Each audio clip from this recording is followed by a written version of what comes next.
അച്ഛന്റെയും അമ്മന്റെയും wedding anniversary ആയ ദിവസത്തെ വീഡിയോ ആണ് കേട്ടോ ഇത്. അപ്പൊ അന്ന് വൈകുന്നേരം നമുക്ക് മന്തി ആയിരുന്നു കേട്ടോ. ഇവിടെ എല്ലാവർക്കും ചെറുത് മുതൽ വലുത് വരെ ഒരേപോലെ ഇഷ്ടമുള്ള സാധനമാണ് കേട്ടോ മന്തി. പക്ഷെ അച്ഛൻ മാത്രം അതിന് ഇത്തിരി എതിരാണ്. നമ്മൾക്കെല്ലാവർക്കും ഒരേപോലെ പ്രിയപ്പെട്ട സാധനമാണ് ഈ മന്തി. അങ്ങനെ നമ്മൾ എല്ലാവരും ഇരുന്നിട്ട് മന്തി കഴിക്കുകയാണ്. ഇന്ന് നമ്മൾ കേട്ടിരിക്കാനാണ് കേട്ടോ മന്തി വാങ്ങിച്ചിട്ടുണ്ടായിരുന്നത്, വടകരയുള്ളത്. അല്ലെങ്കിൽ നമ്മൾ വില്യാപ്പള്ളി റെയ്താൻ എന്നാണ് വാങ്ങിക്കാറ്.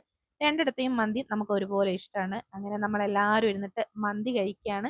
അപ്പോ ഈ വാസുദേവ് ഉണ്ടല്ലോ മയോണൈസിനാണ് കേട്ടോ കരയുന്നത്. പക്ഷെ അവനത് കൊടുക്കാറില്ല. അപ്പൊ നമ്മളത് തിന്നാണ്ട് നിൽക്കാൻ വേണ്ടിയിട്ട് ഇവര് നമ്മളെ ചീത്ത പറയുന്നതാണ് കേട്ടോ. പക്ഷെ എനിക്ക് മന്തി മയോണൈസ് ഇല്ലാണ്ട് ഒട്ടും പറ്റൂല കേട്ടോ. അങ്ങനെ വസു കാണാണ്ട് എങ്ങനെയൊക്കെയോ കൂട്ടിക്കുഴച്ച് മന്തി തിന്ന്. പിന്നെ നമ്മളൊരു കേക്ക് വാങ്ങിച്ചിട്ടുണ്ടായിരുന്നു. അത് അപ്പുറത്തെ ഫ്രീസറിലാണേ വെച്ചിട്ടുണ്ടായിരുന്നത്. അങ്ങനെ സാൻഡ്വി അതൊക്കെ എടുത്തു കൊണ്ടുവന്ന് അപ്പോൾ അമ്മേനോടും അച്ഛനോടും ഒന്ന് ഡ്രസ്സൊക്കെ മാറ്റി വരാൻ പറഞ്ഞ് ഒരു കുഞ്ഞു കേക്ക് കേട്ടോ. ഇത് നമ്മൾ സാറിന് ഹോസ്പിറ്റലിന് അടുത്തുള്ള ബേക്കറിയിൽ നിന്നാണ് കേട്ടോ വാങ്ങിച്ചത്. നല്ല ടേസ്റ്റ് ഉണ്ടായിരുന്നേ കേക്ക്. അങ്ങനെ വസുവിനാണെങ്കിൽ കേക്ക് കൊണ്ടുവച്ചപ്പോൾ ഭയങ്കര സന്തോഷം, എന്തൊക്കെയോ കളിക്കുന്നുണ്ട് ആള്.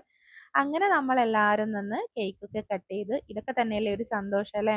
വസു ഹാപ്പി ബർത്ത്ഡേ എന്നോ ഹാപ്പി എന്തൊക്കെയോ പാടുന്നുണ്ട്. അങ്ങനെ കുട്ടിപ്പട്ടാളങ്ങളും അച്ചാച്ചനും അമ്മമ്മയും ഇരുന്ന് ഈ വർഷത്തെ വെഡിങ് ആനിവേഴ്സറി നല്ല രീതിയിൽ ആഘോഷിച്ചു. അപ്പൊ ബൈ.